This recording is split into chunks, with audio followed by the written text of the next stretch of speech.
Hello my dear friends, આજે આપણે જોવા જઈ રહ્યા છીએ 10 મે થી 16 મે સુધીનું કર્ક રાશિવાળા લોકો કે જેમના નામ ડ અને હ પરથી શરૂ થાય છે એમની ફેમિલી લાઈફ, લવ લાઈફ કેવી રહેવાની છે. પ્લીઝ યુનિવર્સ મને જણાવો. હેલ્થ કેવી રહેવાની છે, ફાઇનાન્શિયલ લાઈફ કેવી રહેવાની છે. બોટમની એનર્જી આવી ગઈ છે 8 ઓફ પેન્ટિકલ, મતલબ કે તમે તમારી જાત ઉપર કામ કરી રહ્યા છો. તમારી સ્કિલ્સ જે છે એને તમે વધારે ને વધારે ડેવલપ કરી રહ્યા છો, સ્કિલ્સમાં વધારો કરી રહ્યા છો. ખૂબ જ સારી એનર્જી છે. ફેમિલી લાઈફ, લવ લાઈફમાં એવું દેખાઈ રહ્યું છે કે ડિવાઇન બ્લેસિંગ્સ તો આવી જ ગયા છે તમારા ઉપર. ભરપૂર એન્જલ્સ, ડિવાઇન્સ બધાના આશીર્વાદ છે તમારા ઉપર. તમારે દિલ દિમાગ વચ્ચે બેલેન્સ રાખીને ચાલવાનું છે. કોઈ ખોટા નિર્ણય લેવાના નથી.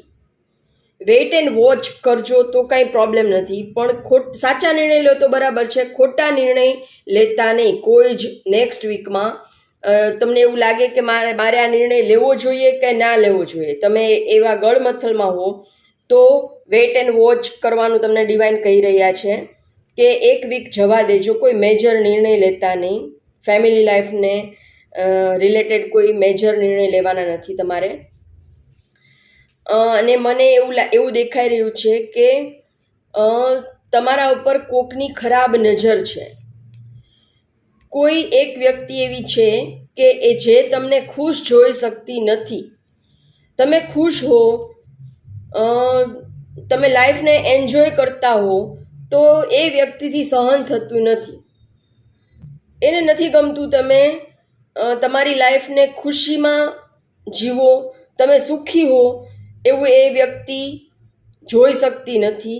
તો એ તમારા પર નેગેટિવ એનર્જી સેન્ડ કર્યા કરે છે. મતલબ કે એના મનમાં એ તમારા માટે નેગેટિવ થિંકિંગ રાખે છે કે આનું આ સારું ન થાય, આનું આ બગડી જાય, આ આટલી સુખી ન રહીએ, આટલા ખુશ ન રહીએ. તો એ ટાઈપની મને એનર્જી દેખાઈ રહી છે. પણ તમારે ડરવાની જરૂર નથી, કારણ કે તમારી સાથે ભગવાનના બ્લેસિંગ્સ છે. પણ આ વ્યક્તિને ઓળખો અને એનાથી દૂરી બનાવો, એનાથી કટ ઓફ કરો બને ત્યાં સુધી. અને નેક્સ્ટ વીકમાં વેઇટ એન્ડ વોચ, કોઈ મેજર નિર્ણય લેતા નહીં. ઘરમાં કોઈ વાતો ચાલી રહી હોય, જે લોકો સિંગલ છે એમના માટે પણ નેક્સ્ટ વીકમાં કોઈ સગાઈ લગ્નના કોઈ મેજર નિર્ણય તમારે લેવાના નથી. તમારી લાઈફમાં કોઈ વ્યક્તિ આવે તો એ હોઈ શકે છે, ડેવિલ પણ હોઈ શકે છે અને એન્જલ પણ હોઈ શકે છે. પણ તમારે એને એક વીક માટે તમારે કોઈ ડિસિઝન લેવાનું નથી, એમાં આગળ વધવાનું નથી. તમારે એને પહેલાં ઓળખવાનું છે કે એની જે પર્સનાલિટી છે એ કઈ ટાઈપની છે. તો થોડુંક સમજી વિચારીને આગળ વધજો. હેલ્થમાં મને એવું દેખાઈ રહ્યું છે કે તમારી હેલ્થ હતી ખૂબ જ ખરાબ હતી. એ કોઈ તમે કર્મ ખરાબ તમારા કોઈ કર્મ ભોગવતા હતા, એનો એન્ડ આવી ગયો છે અને હવે તમારી હેલ્થ ખૂબ જ સારી છે. જો તમે ખૂબ જ એન્જોય કરતા દેખાઈ રહ્યા છો, સેલિબ્રેશન છે, તમારી પાસે અઢળક ધન છે, ગુડ હેલ્થ છે. રેડ કલર મતલબ પેશન્સ છે તમારી પાસે. યલો કલર મતલબ ભરપૂર પોઝિટિવિટી છે. તો મને ખૂબ જ સારી તમારી હેલ્થ દેખાઈ રહી છે અને તમે તમારી હેલ્થને વધારે સારી કરવા માટે તમે એક્શન લેતા મને દેખાઈ રહ્યા છો.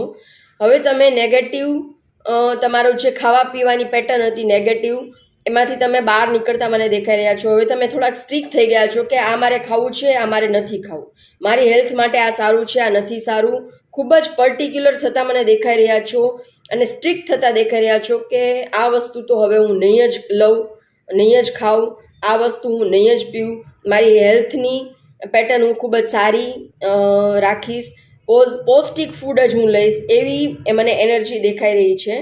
તમે ખૂબ જ તમે હેલ્થ કોન્શિયસ થતા મને દેખાઈ રહ્યા છો. ફાઇનાન્સમાં એવું દેખાઈ રહ્યું છે કે અચાનક ક્યાંકથી તમારી પાસે અઢળક ધન આવી શકે છે, કારણ કે માતાજી સાક્ષાત આવી ગયા છે. તમારા પર તમને આશીર્વાદ આપવા માટે. તો કોઈનો સેલેરીમાં ઇન્ક્રીમેન્ટ આવી શકે છે, બિઝનેસ કરો છો તો ક્યાંકથી અચાનક બહુ મોટી રકમ તમને મળી શકે છે, ગ્રોથ દેખાઈ રહી છે, પ્રોફિટ દેખાઈ રહ્યો છે. પણ અમુક જગ્યાએ મને તમારા મની બ્લોક પણ દેખાઈ રહ્યા છે. કોઈ તમારી પાસે પ્રોપર્ટી છે તો પ્રોપર્ટી તમે સેલ નથી કરી રહ્યા અથવા થતી નથી સેલ, એટલે તમારા જે મની છે એ બ્લોક થઈ ગયા છે.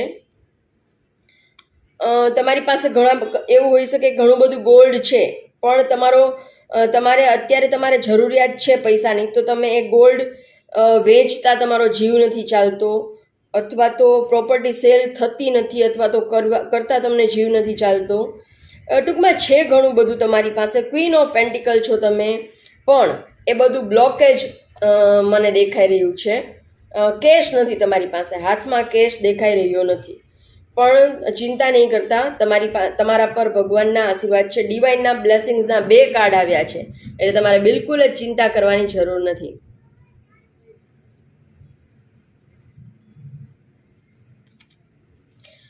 પ્લીઝ યુનિવર્સ મને મારા કર્ક રાશિવાળા લોકો માટે એક ગાઈડન્સ આપો.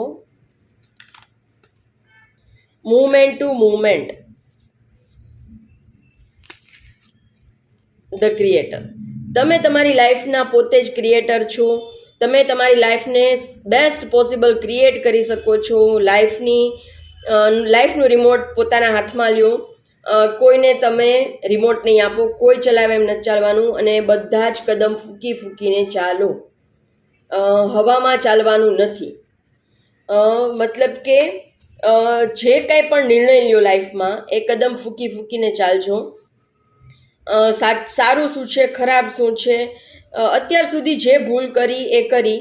હવેથી લાઈફનો કંટ્રોલ પોતાના હાથમાં લઈ અને તમારે તમારી લાઈફને રાઈટ ડિરેક્શનમાં લઈ જવી એ તમારા જ હાથમાં હોય છે. તમે ક્રિએટર છો તમારી લાઈફના, એટલે બહુ કદમ ફૂંકીને ચાલજો અને બેવકૂફી ભર્યા હવે કોઈ નિર્ણય લેતા નહીં. આ જનરલ કલેક્ટિવ રીડિંગ હોય છે, એ બધાને રેઝોનેટ નહીં થાય. જો તમારે તમારું પર્સનલ રીડિંગ બુક કરાવવું હોય તો સ્ક્રીન પર આપેલા મોબાઈલ નંબર પર મને મેસેજ કરો, અને તમે કયા સિટીમાંથી મારો વિડીયો જુઓ છો એ મને કમેન્ટ કરીને જણાવો, જેથી કરીને મને ખબર પડે કે ક્યાંથી લોકો મારા વિડીયો જુએ છે. તમને ગમતો હોય કંઈ મારો વિડીયો, તમને એમાંથી કંઈ ગાઈડન્સ મળતું હોય, રેઝોનેટ થતું હોય તો પ્લીઝ લાઇક કરો વિડીયોને. ફેમિલી ફ્રેન્ડ સર્કલમાં તમને એવું લાગતું હોય કે આને આ કામની વસ્તુ છે, આમાંથી આ વ્યક્તિને આ શીખવા મળશે, તો એમને શેર કરો મારો વિડીયો. અને ચેનલ સબસ્ક્રાઈબ કરવાનું બિલકુલ જ ફ્રી હોય છે, તો જરૂરથી ચેનલને સબસ્ક્રાઈબ કરો. અને તમારે નવા કયા ટોપિક ઉપર વિડીયો જોવા છે, તમારા કોઈ ક્વેશ્ચન હોય તો એ પણ મને કમેન્ટ કરીને જણાવો. નેક્સ્ટ વિડીયોમાં એ તમારી કમેન્ટને જરૂરથી ઇન્ક્લુડ કરીશ અને તમારા પ્રશ્નોનો જવાબ આપીશ. Thank you so much.